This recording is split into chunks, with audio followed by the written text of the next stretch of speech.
La narrativa bíblica presenta personajes cuyas trayectorias ilustran profundamente las consecuencias de las decisiones humanas en el destino de naciones enteras. Entre estas figuras históricas, esta mujer ocupa una posición destacada, ya que es la única que gobierna el reino de Judá. Pero su ascenso al poder representa uno de los capítulos más inquietantes de la historia del pueblo elegido. En el contexto del antiguo Oriente Próximo, el siglo IX a.C. estuvo marcado por intensas transformaciones geopolíticas. El imperio asirio se expandió con fuerza, ejerciendo una presión cada vez mayor sobre los pequeños reinos de la región. En este entorno inestable, las alianzas matrimoniales entre casas reales constituyeron estrategias fundamentales para la supervivencia política. Sin embargo, estas alianzas a menudo conllevaban costos espirituales y culturales que sus consecuencias políticas inmediatas no podían justificar. Atalía surgió en un contexto donde el ejercicio del poder por parte de las mujeres era excepcional, y cuando ocurría, solía enfrentarse a una resistencia sistemática. Su capacidad no solo para ascender al trono, sino también para mantenerlo durante 6 años, sugiere extraordinarias habilidades políticas y una personalidad de excepcional fortaleza. Estudios antropológicos sobre el liderazgo femenino en las antiguas sociedades patriarcales indican que las mujeres que alcanzaban puestos de poder desarrollaban características específicas: determinación extrema, sofisticadas habilidades de manipulación y, a menudo, una frialdad emocional que compensaba la vulnerabilidad inherente a su género. Su biografía trasciende la simple crónica política y constituye un estudio complejo de cómo la herencia familiar, las alianzas estratégicas y la sed de poder pueden corromper no solo a individuos, sino a sociedades enteras. La corrupción del poder, un tema universal explorado por filósofos políticos desde Aristóteles hasta Maquiavelo, encuentra una manifestación particularmente dramática en Atalia. Atalia representa un caso donde la autoridad no solo corrompe, sino que es ejercida por alguien predispuesto a la corrupción por su origen familiar y cultural. Esta combinación de poder estructural y predisposición personal crea condiciones para atrocidades que trascienden la maldad individual y se convierten en fenómenos sistémicos. La historia de Atalía se revela como un espejo que refleja cuestiones universales sobre el liderazgo, la fidelidad religiosa y las tensiones entre las ambiciones personales y las responsabilidades divinas. Desde una perspectiva teológica, su narrativa ilustra el concepto de que la rebelión contra Dios se manifiesta no solo en actos individuales de desobediencia, sino en sistemas enteros de pensamiento y gobierno que rechazan la soberanía divina. La tradición judeocristiana entiende la historia humana como un escenario donde se desenvuelve un conflicto cósmico entre el bien y el mal. Atalía representa no solo a una gobernante corrupta, sino una manifestación particular de este conflicto más amplio. Su intento de exterminar el linaje davídico constituye, en términos teológicos, un ataque directo a las promesas mesiánicas y los propósitos redentores divinos. Este análisis examina no solo los acontecimientos que moldearon su existencia, sino también las estructuras sociales, políticas y religiosas que propiciaron su ascenso y posterior caída. En una época en la que los problemas de liderazgo, el abuso de poder y la corrupción institucional dominan el discurso político global, la historia de Atalía ofrece perspectivas atemporales sobre dinámicas que trascienden contextos históricos específicos. A través de su trayectoria, observamos cómo decisiones aparentemente aisladas pueden desencadenar consecuencias que repercuten a lo largo de generaciones, alterando fundamentalmente el tejido moral y espiritual de una civilización. Esta perspectiva sistémica es particularmente relevante en las sociedades interconectadas contemporáneas, donde las acciones locales pueden tener repercusiones globales imprevistas. El Reino del Norte, bajo el liderazgo de Acab, experimentó un período de relativa prosperidad política, pero de creciente declive espiritual. Acab gobernó durante una época de expansión comercial y un importante desarrollo urbano. Las excavaciones arqueológicas en Samaria revelan evidencia de edificios monumentales y artesanía sofisticada, lo que indica un reino materialmente próspero. Sin embargo, esta prosperidad material encubrió un progresivo declive espiritual que tendría consecuencias devastadoras. La ubicación geográfica de Israel en el corredor entre Egipto y Mesopotamia lo hacía vulnerable a diversas influencias culturales. Comerciantes fenicios, arameos y de otras procedencias transitaban constantemente por el territorio, trayendo no solo mercancías, sino también prácticas religiosas y costumbres sociales que cuestionaban la identidad tradicional israelita. La personalidad de Acab revela características típicas de líderes que, a pesar de su competencia administrativa, carecen de fuerza moral y espiritual. Los textos bíblicos lo describen como un gobernante capaz, pero fácilmente influenciable, en particular por su dominante esposa. Esta dinámica sugiere un patrón psicológico en el que la autoridad pública coexiste con la debilidad personal. Los estudios sobre liderazgo indican que quienes ocupan puestos de autoridad y carecen de convicciones firmes suelen compensar esta vulnerabilidad con un comportamiento extremo cuando se ven presionados. El episodio del asesinato de Nabot ilustra esta dinámica. Acab, inicialmente respetuoso con los derechos de propiedad, cede por completo cuando Jezabel ofrece una solución violenta. La decisión de Acab de casarse con Jezabel, princesa de Sidón, representó más que una simple unión dinástica. Fue una decisión que alteraría irreversiblemente el panorama religioso y cultural de Israel. Las alianzas matrimoniales entre casas reales eran prácticas diplomáticas establecidas, pero rara vez tuvieron implicaciones espirituales tan profundas. Sidón, un próspero reino fenicio, poseía una cultura comercial avanzada y una religión compleja centrada en el culto a Baal y Asera. Estas deidades representaban no solo entidades religiosas alternativas, sino sistemas de valores enteros que contradecían fundamentalmente los principios monoteístas israelitas. La fertilidad, tema central de los cultos cananeos, se celebraba mediante rituales que incluían la prostitución sagrada y, en casos extremos, sacrificios humanos.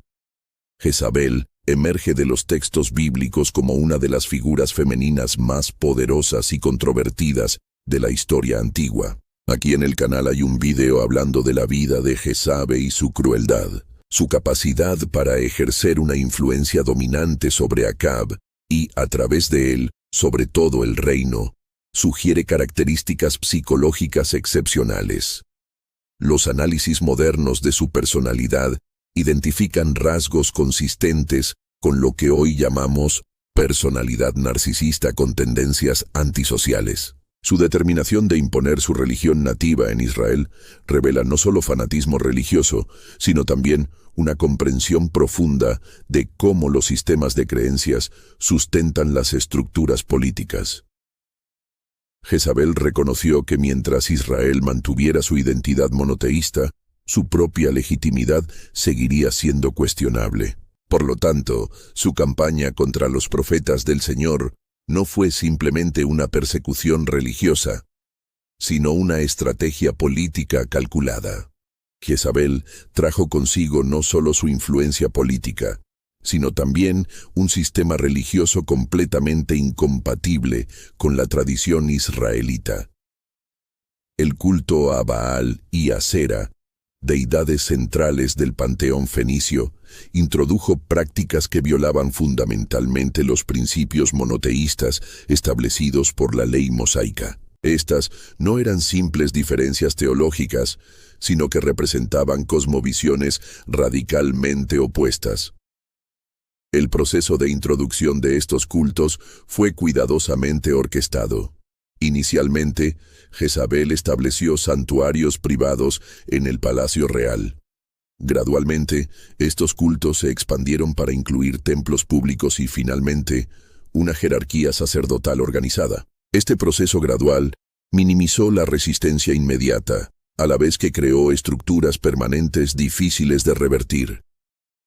La introducción de estos cultos paganos no se limitó al ámbito religioso, sino que impregnó todos los aspectos de la vida social y política del reino. Los rituales asociados con el culto a Baal a menudo incluían prácticas que promovían la desigualdad social, la explotación económica y la corrupción moral.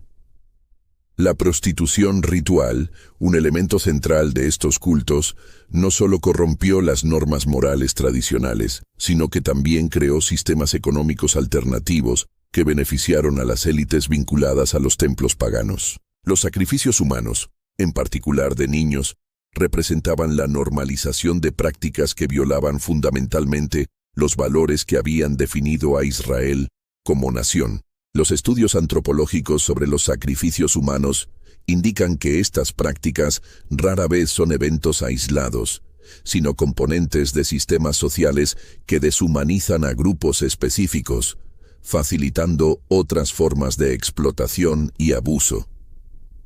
Acab, bajo la influencia dominante de su esposa, demostró una progresiva capitulación ante los valores extranjeros. Esta transformación no se produjo de repente, sino mediante una serie de concesiones que, individualmente, parecían menores, pero que, en conjunto, alteraron fundamentalmente su orientación moral y espiritual. Episodios como el asesinato de Nabot para apropiarse de su viña ilustran cómo la corrupción religiosa conduce inevitablemente a la corrupción ética y judicial. El rey, quien debería haber sido el guardián de la justicia divina, se convirtió en instrumento de opresión e injusticia. Esta progresión revela un patrón psicológico donde pequeñas concesiones morales facilitan transgresiones cada vez mayores, hasta que comportamientos antes impensables se vuelven aceptables. Uno de los aspectos más reveladores del reinado de Acab y Jezabel fue su persecución sistemática de los profetas del Señor. Esta campaña representó no solo intolerancia religiosa, sino un intento deliberado de silenciar las voces que denunciaban la apostasía nacional. La eliminación de los profetas tuvo como objetivo no solo eliminar a los críticos políticos, sino también destruir la memoria institucional de la tradición israelita. El épico enfrentamiento entre Elías y los profetas de Baal en el Monte Carmelo simboliza este conflicto fundamental entre la verdad divina y la falsedad idólatra. Este evento no fue simplemente una contienda religiosa, sino una demostración pública de la supremacía del Dios de Israel sobre las deidades extranjeras. La dramática victoria de Elías y la posterior ejecución de los profetas de Baal representaron un cambio temporal en la influencia de Jezabel, pero también intensificaron su determinación de eliminar la oposición profética. Jezabel no se conformó con promover sus cultos paganos. Buscó activamente erradicar cualquier vestigio de la fe ancestral de Israel. Esta estrategia reveló su comprensión de que la coexistencia pacífica entre sistemas religiosos contradictorios era imposible. Uno de los dos debía prevalecer por completo. Esta mentalidad de suma cero caracteriza a los regímenes totalitarios que reconocen que su legitimidad depende de la eliminación de alternativas. La intensidad de esta persecución sugiere que Jezabel comprendió intuitivamente que la fe israelita representaba no solo una alternativa religiosa, sino un sistema completo de valores que amenazaba fundamentalmente su visión de la sociedad. La preservación de esta fe entre segmentos de la población constituiría una base duradera para la resistencia a su autoridad y a los valores que representaba. Atalía creció en este contexto de poder absoluto, corrupción sistemática y abierta hostilidad hacia la fe tradicional israelita. Su crianza se desarrolló en un entorno donde la manipulación política, la violencia instrumental y el desprecio por los valores éticos no solo se toleraban, sino que se celebraban como manifestaciones de fuerza e inteligencia. Atalía creció en este contexto de poder absoluto, corrupción sistemática y abierta hostilidad hacia la fe tradicional israelita. Su crianza se desarrolló en un entorno donde la manipulación política, la violencia instrumental y el desprecio por los valores éticos no solo se toleraban, sino que se celebraban como manifestaciones de fuerza e inteligencia. Las investigaciones en psicología del desarrollo demuestran que los niños criados en entornos de poder absoluto suelen desarrollar percepciones distorsionadas de las relaciones humanas normales. Para Atalía, las relaciones basadas en la coerción, la intimidación y el beneficio mutuo calculado eran la norma. Conceptos como la lealtad desinteresada, el amor incondicional o el sacrificio altruista eran ajenos a su experiencia formativa.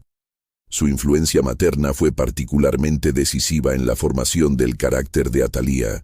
Jezabel, conocida por su determinación implacable y su capacidad para imponer su voluntad por cualquier medio, transmitió a su hija no solo sus métodos, sino también su visión fundamental del mundo. Para Atalía, el poder constituía el valor supremo, justificando cualquier sacrificio o compromiso moral. Los estudios sobre la transmisión intergeneracional de patrones de comportamiento indican que los hijos de padres autoritarios suelen internalizar no solo comportamientos específicos, sino también estructuras cognitivas subyacentes que determinan cómo interpretan y responden a situaciones de conflicto. Atalía no solo aprendió técnicas específicas de manipulación política, sino que también absorbió una filosofía de vida que priorizaba el control sobre las relaciones y el poder sobre los principios. Las investigaciones en psicología del desarrollo demuestran que los niños criados en entornos de poder absoluto suelen desarrollar percepciones distorsionadas de las relaciones humanas normales. Para Atalía, las relaciones basadas en la coerción, la intimidación y el beneficio mutuo calculado eran la norma. Conceptos como la lealtad desinteresada, el amor incondicional o el sacrificio altruista eran ajenos a su experiencia formativa. Su influencia materna fue particularmente decisiva en la formación del carácter de Atalía. La educación de Atalía estuvo deliberadamente orientada a prepararla para un importante rol político. A diferencia de las mujeres de su época, quienes solían ser educadas para funciones domésticas y ceremoniales, Atalía recibió una formación que incluía estrategia política, gestión de alianzas y el ejercicio efectivo del poder. Esta educación excepcional probablemente incluyó instrucción en idiomas, fenicio, hebreo, arameo, conocimiento de diversas costumbres diplomáticas, comprensión de los sistemas económicos y militares, y el desarrollo de habilidades de persuasión e intimidación. Dicha formación era extraordinaria para las mujeres de la época y sugiere que Jezabel anticipaba un futuro político importante para su hija. Esta preparación resultó crucial cuando se casó con Joram, hijo de Josafat, rey de Judá. La unión no fue fruto de inclinaciones personales ni de una coincidencia romántica, sino más bien el resultado de cuidadosos cálculos políticos diseñados para consolidar la influencia de la casa de Acab sobre ambos reinos. Para Atalía, este matrimonio concertado no representó un sacrificio personal, sino una oportunidad para expandir su influencia. Su crianza le había inculcado la percepción de que las relaciones personales eran fundamentalmente instrumentales, medios para alcanzar objetivos políticos más amplios. Esta perspectiva utilitaria sobre las relaciones humanas caracterizaría todas sus interacciones posteriores. La combinación de poder desde temprana edad, una educación maquiavélica y la falta de una moralidad sólida crearon en Atalía una personalidad que exhibía características propias de los trastornos antisociales. Su posterior capacidad para ordenar el asesinato de sus propios nietos no surgió de repente, sino que representó la culminación lógica de patrones de comportamiento desarrollados desde la infancia. Los expertos en psicología criminal identifican factores específicos que contribuyen al desarrollo de personalidades antisociales. La exposición temprana a la violencia como herramienta habitual para la resolución de conflictos, la falta de consecuencias consistentes para las conductas dañinas hacia los demás, las recompensas por la manipulación exitosa y la falta de modelos de relación genuinamente empáticos. El entorno de crecimiento de Atalia incluía todos estos elementos. La preparación específica de Atalia para su papel como consorte de Joram incluyó no solo formación en etiqueta y protocolo, sino también estrategias para ejercer influencia en un entorno cultural diferente. Jezabel había aprendido por experiencia propia cómo una princesa extranjera podía transformar gradualmente el clima religioso y político de su reino adoptivo. Esta preparación probablemente incluyó instrucciones detalladas sobre las vulnerabilidades específicas de la corte judaíta, las figuras clave que podrían ser cooptadas o neutralizadas, y los métodos para introducir gradualmente prácticas y valores extranjeros sin provocar una resistencia prematura. La sofisticación de esta preparación sugiere que la unión matrimonial no se concibió simplemente como una alianza dinástica, sino como un vehículo para la expansión ideológica. Desde una perspectiva teológica, la crianza de Atalia representa un ejemplo extremo de cómo los entornos que rechazan sistemáticamente los principios divinos pueden producir personalidades profundamente corrompidas. Su historia ilustra el concepto bíblico de que el pecado no es simplemente una transgresión individual, sino una condición sistémica que se perpetúa a través de generaciones y estructuras sociales. La tradición judeocristiana enseña que cada individuo nace con la capacidad tanto para el bien como para el mal, pero que el entorno formativo ejerce una poderosa influencia en cuál de estas capacidades se desarrolla predominantemente. La crianza de Atalia demuestra cómo las estructuras familiares y sociales pueden suprimir sistemáticamente los impulsos empáticos, a la vez que fomentan tendencias explotadoras y manipuladoras. Josafat, rey de Judá, había establecido un reinado caracterizado por la fidelidad a los principios divinos y la prosperidad derivada de esta obediencia. Su administración implementó importantes reformas que fortalecieron tanto la economía como la cohesión social del reino. Los cronistas registran que durante su reinado, Judá experimentó una relativa paz, un crecimiento demográfico y un notable desarrollo cultural. Sin embargo, la situación geopolítica regional seguía siendo compleja y amenazante. El Reino del Norte, a pesar de su apostasía, mantenía una significativa superioridad militar y económica sobre Judá. La creciente presión asiria amenazaba a ambos reinos, creando incentivos para una cooperación que trascendía las diferencias religiosas y culturales. La decisión de Josafat de permitir que su hijo se casara con Atalia representó un intento de asegurar la estabilidad política mediante la reconciliación con el Reino del Norte. Esta estrategia, aunque comprensible desde una perspectiva humana, ignoraba las profundas implicaciones espirituales de tal alianza. Josafat, a pesar de su piedad personal, demostró una tendencia a compartimentar las consideraciones políticas y espirituales de maneras que, a la larga, resultarían perjudiciales. Los estudios sobre la toma de decisiones de los líderes religiosos indican una tensión frecuente entre el pragmatismo político y la fidelidad a los principios.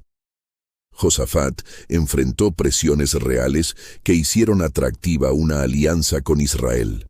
Amenazas militares externas, posible inestabilidad económica y oportunidades de influencia sobre el reino apóstata. Sin embargo, su decisión revela una subestimación de las consecuencias espirituales a largo plazo. La casa de David se había establecido bajo promesas divinas específicas que incluían la fidelidad a los mandamientos divinos como condición para la perpetuidad dinástica. Por lo tanto, casarse con un representante de la casa de Acab constituía no solo una alianza política arriesgada, sino también una posible violación de los principios fundamentales que legitimaban el reino davídico. Las Escrituras establecen claramente que los matrimonios entre israelitas y pueblos paganos estaban prohibidos no por xenofobia, sino por sus inevitables consecuencias espirituales. Estas uniones introdujeron influencias que competían directamente con la fidelidad exclusiva a Dios que definía la identidad nacional israelita. La experiencia histórica había demostrado repetidamente que tales matrimonios resultaban en apostasía y decadencia moral. Joram, criado inicialmente en los principios piadosos de su padre, experimentó una transformación radical bajo la influencia de su esposa. Este cambio no se produjo de inmediato, sino mediante un proceso gradual de erosión moral, que ilustra cómo las influencias corruptoras a menudo operan mediante cambios aparentemente pequeños y aceptables. La presencia de Atalía en la corte de Jerusalén no fue pasiva. Promovió activamente la introducción de las prácticas idólatras que había aprendido en casa de su padre. Su estrategia probablemente incluyó explotar las necesidades emocionales y psicológicas de Joram, ofreciéndole una visión de masculinidad y poder que contrastaba con las rigurosas expectativas morales de su piadosa crianza. Atalía empleó técnicas de influencia que revelaron su sofisticada formación en el arte de la manipulación política. Estas técnicas probablemente incluyeron aislar gradualmente a Joram de sus consejeros tradicionales, introducir nuevos aliados leales, crear dependencias emocionales y presentar prácticas idólatras como manifestaciones de una sofisticación cultural superior. Los estudios sobre la influencia psicológica identifican patrones específicos que emplean los manipuladores hábiles: generar inseguridad sobre creencias previas, ofrecer alternativas aparentemente superiores, recompensar la obediencia y castigar sutilmente la resistencia. La transformación de Joram sugiere que Atalía dominó estas técnicas y las aplicó sistemáticamente. Este cambio no se limitó a las prácticas religiosas personales del rey, sino que se extendió a las políticas públicas del reino. Se erigieron altares paganos, se incorporaron rituales extranjeros a las ceremonias oficiales y la influencia de los sacerdotes del Señor se fue marginando progresivamente. El templo de Salomón, símbolo de la fidelidad nacional a Dios, vio su centralidad en la vida religiosa del pueblo eclipsada gradualmente por santuarios dedicados a deidades extranjeras. La introducción de cultos paganos en el contexto judaíta requirió estrategias específicas que respetaban superficialmente las tradiciones existentes, pero subvertían su contenido esencial. Es probable que Atalía promoviera formas sincréticas de culto que combinaban elementos israelitas con prácticas cananeas, creando híbridos religiosos que parecían familiares, pero que eran fundamentalmente corruptos. El reinado de Joram, bajo la influencia de Atalía, se caracterizó por un deterioro progresivo de las instituciones administrativas y judiciales. La corrupción, controlada bajo el reinado de Josafat, proliferó rápidamente.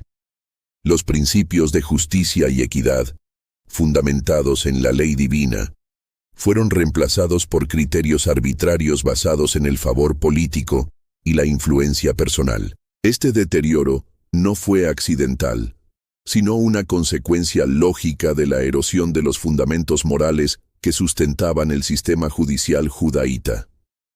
Cuando los líderes abandonan los principios absolutos en favor del pragmatismo situacional, las estructuras institucionales inevitablemente reflejan este cambio. La corrupción judicial no era un mero problema administrativo, sino un síntoma de una apostasía espiritual más profunda.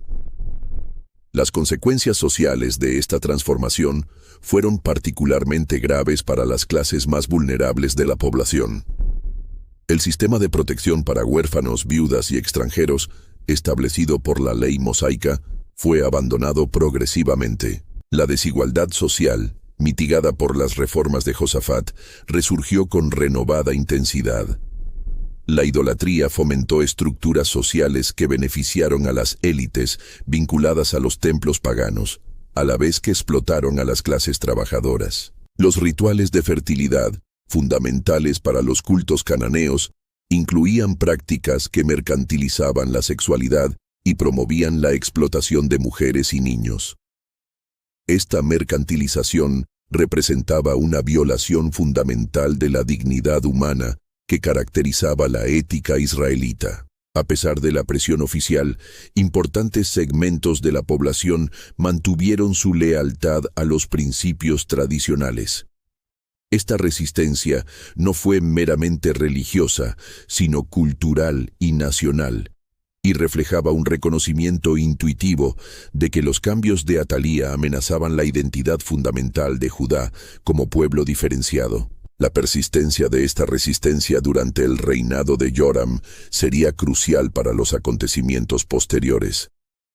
Grupos de sacerdotes, profetas y ciudadanos comunes mantuvieron discretamente tradiciones y prácticas que servirían de base para la restauración final.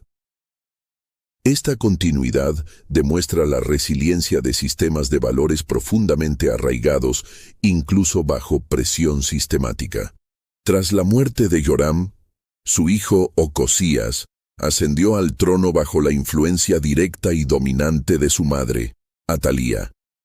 El joven rey, instruido desde niño en los principios y métodos de la casa de Acab, representó la continuación natural de las políticas implementadas durante el reinado de su padre. Esta transición ilustra cómo los sistemas corruptos se perpetúan a lo largo de las generaciones, creando culturas institucionales que se resisten al cambio incluso cuando cambian los líderes individuales. El ascenso de Ocosías marcó la consolidación de una segunda generación de liderazgo formada enteramente bajo la influencia de la casa de Acab, a diferencia de su padre, quien había tenido una crianza piadosa antes de la corrupción. Ocosías carecía de recuerdos o modelos de liderazgo alternativos. Esta diferencia generacional es crucial para comprender por qué su dependencia de Atalía era aún más completa que su anterior dependencia de Joram. Ocosías no mostró inclinación a cuestionar ni modificar la orientación religiosa y política que había caracterizado el período anterior. Esta ausencia de pensamiento independiente sugiere un patrón psicológico en el que el dominio materno había impedido el desarrollo de una autonomía personal normal. Por el contrario, su dependencia del consejo materno intensificó la implementación de prácticas que distanciaron progresivamente a Judá de su identidad tradicional como pueblo del pacto divino. Los estudios sobre el desarrollo psicológico indican que los jóvenes criados bajo una dominación extrema suelen desarrollar personalidades dependientes, carentes de capacidad para un juicio moral independiente.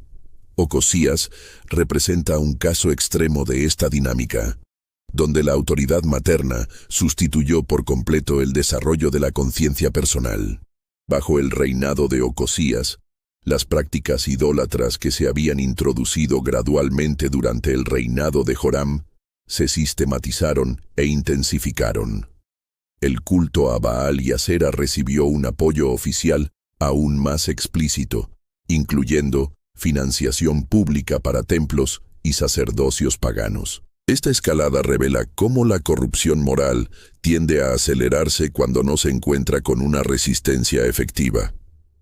La sistematización de la idolatría probablemente incluyó el desarrollo de una jerarquía sacerdotal organizada, calendarios rituales regulares y la integración de prácticas paganas en las ceremonias oficiales del Estado. Esta institucionalización dificultó la reversión de la apostasía, creando intereses creados que se beneficiaron de la continuidad del sistema corrupto.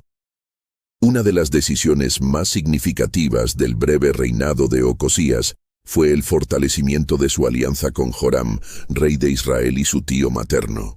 Esta alianza no se limitó a consideraciones políticas o militares, sino que representó una consolidación ideológica entre ambas cortes, comprometidas con la promoción de la idolatría y el abandono de la fidelidad tradicional al Dios de Israel.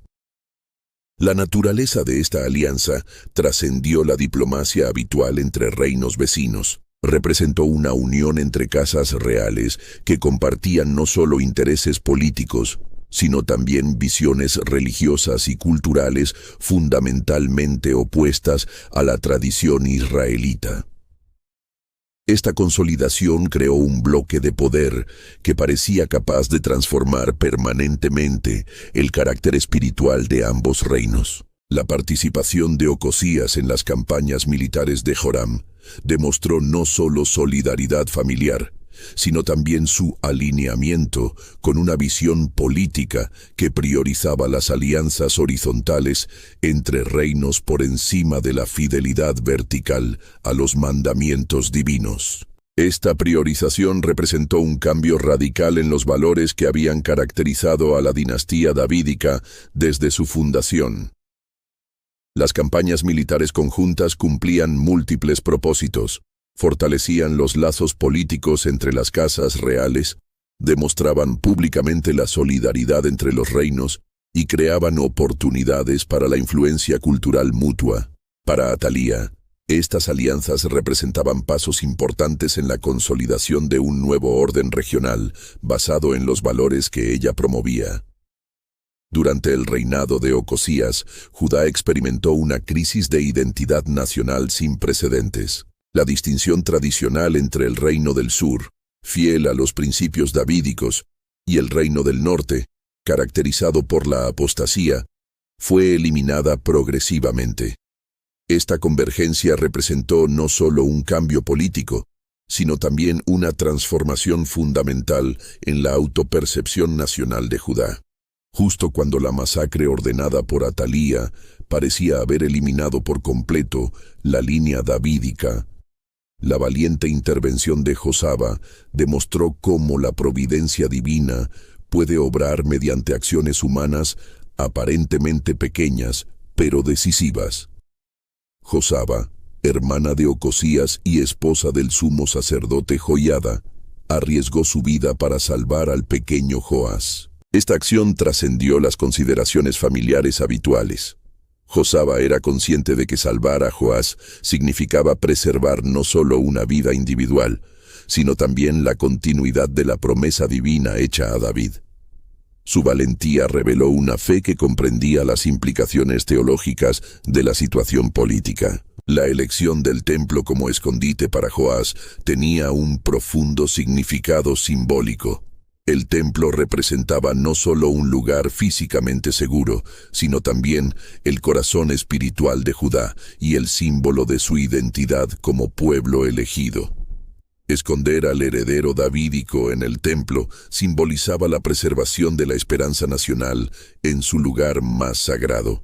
Durante 6 años, mientras Atalía gobernaba públicamente, la verdadera esperanza de Judá crecía secretamente en el templo. Esta situación representó un dramático contraste entre la aparente victoria de la apostasía y la preservación oculta de la fidelidad divina. El período de ocultación no se caracterizó por la pasividad.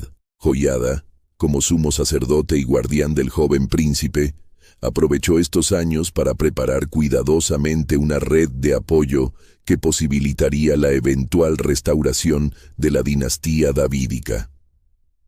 Esta preparación incluyó no solo la identificación y el cultivo de aliados políticos, sino también la preservación de la memoria y las tradiciones que legitimarían el eventual regreso de Joás al trono. La educación del joven príncipe durante este período fue crucial para asegurar su preparación no solo para reclamar el trono, sino también para gobernar según los principios tradicionales davídicos. La conspiración orquestada por Joiada demostró una combinación de sabiduría política, valentía personal y fe inquebrantable.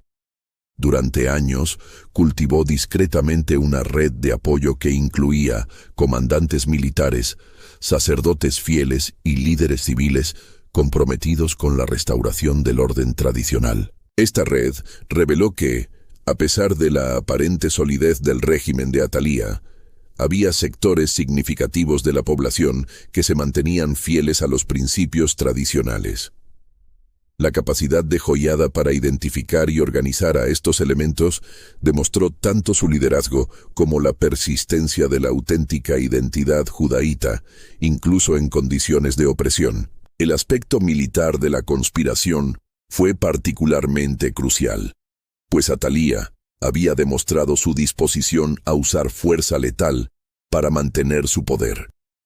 Joiada necesitaba asegurarse de que la revelación de Joás contara con suficiente protección militar para evitar una respuesta violenta de la reina.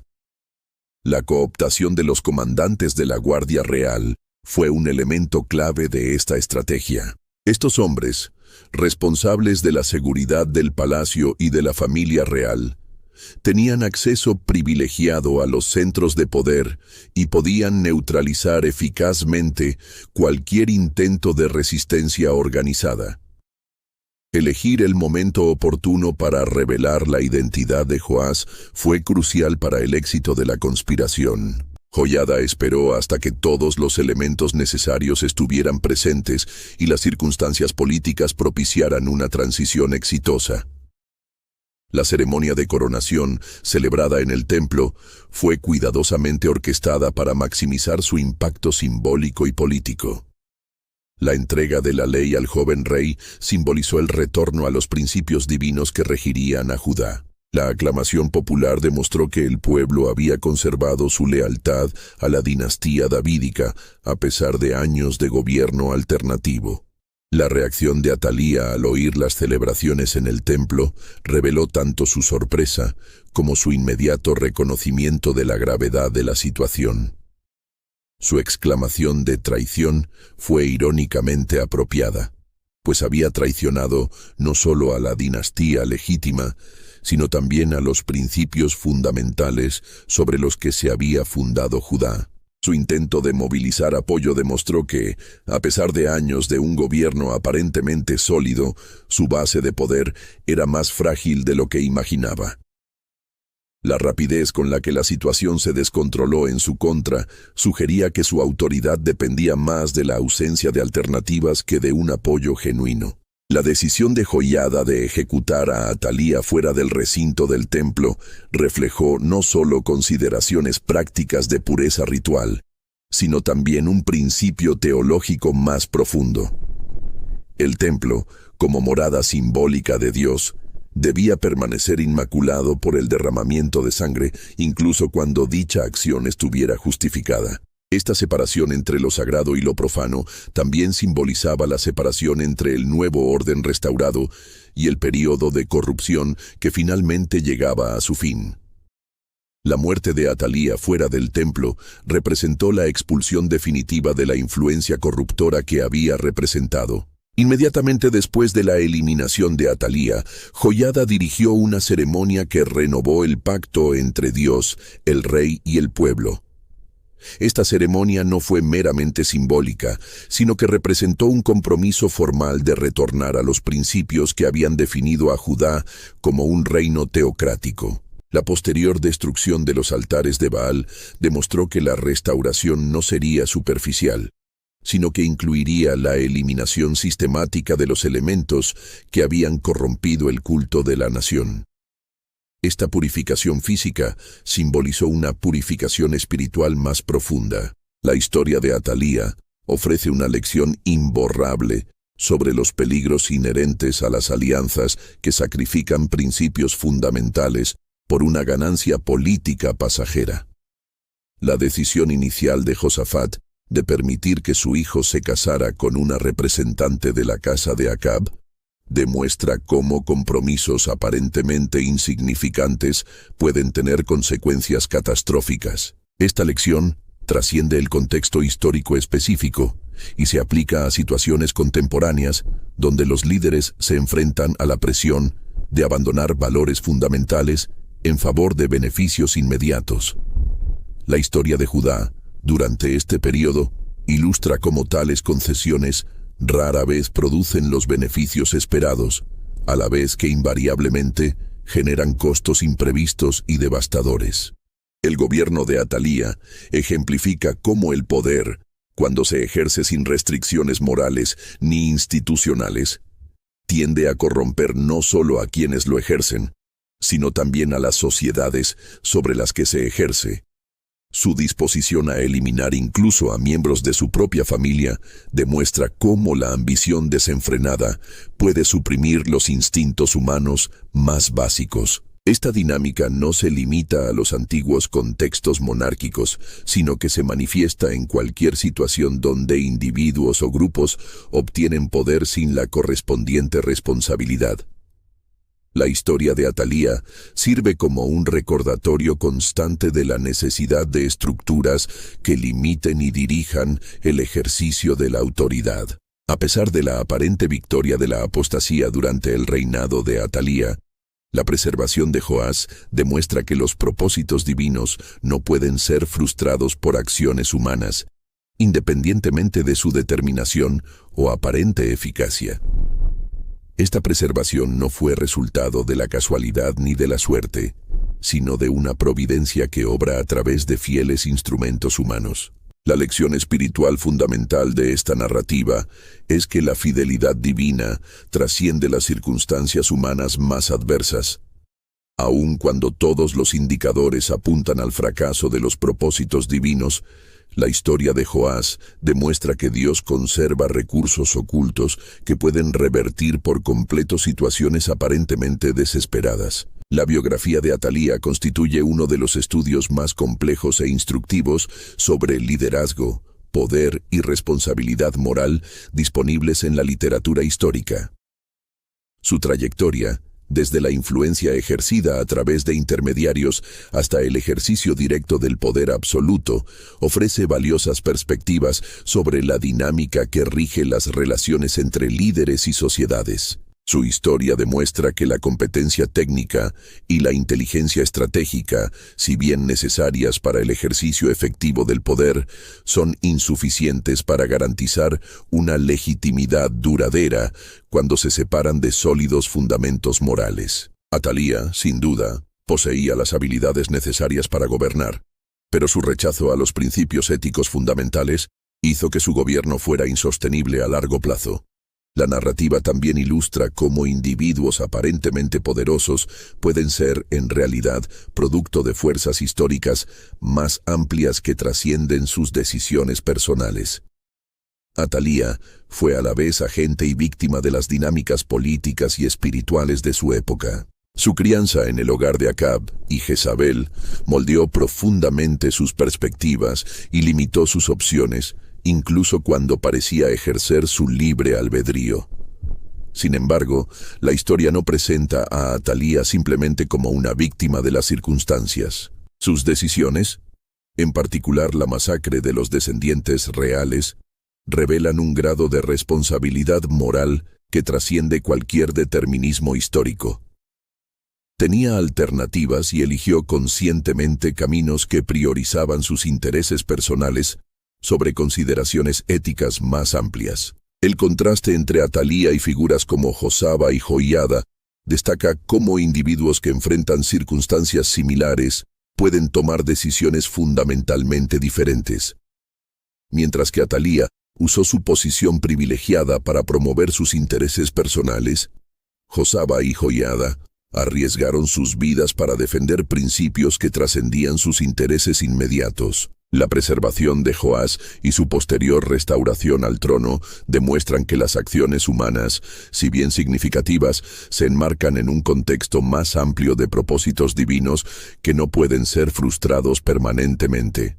Esta perspectiva no disminuye la importancia de la responsabilidad humana, sino que la sitúa en un marco que ofrece esperanza incluso en las circunstancias más desalentadoras. La lección perdurable de la historia de Atalía es que el liderazgo auténtico requiere no solo competencia técnica e inteligencia estratégica, sino también un compromiso con principios éticos que trascienden los intereses personales inmediatos. Los líderes que priorizan el poder sobre el propósito pueden alcanzar un éxito temporal, pero invariablemente descubren que la autoridad divorciada de la legitimidad moral es insostenible. Para las sociedades contemporáneas, esta narrativa ofrece criterios valiosos para evaluar el liderazgo y la orientación para desarrollar estructuras institucionales que promuevan la rendición de cuentas y limiten el poder. La historia de Atalía sirve como un recordatorio perdurable de que el precio de la negligencia cívica se mide no solo en términos de libertades perdidas, sino también en generaciones enteras desviadas de sus propósitos fundamentales. Finalmente, la narrativa de Atalía se integra en el panorama general de la historia redentora, demostrando cómo incluso los episodios más oscuros de la experiencia humana pueden servir a los propósitos divinos de revelación y restauración. Su historia, aunque trágica en muchos sentidos, contribuye a una comprensión más amplia de cómo Dios obra a través de la historia humana para cumplir sus propósitos eternos.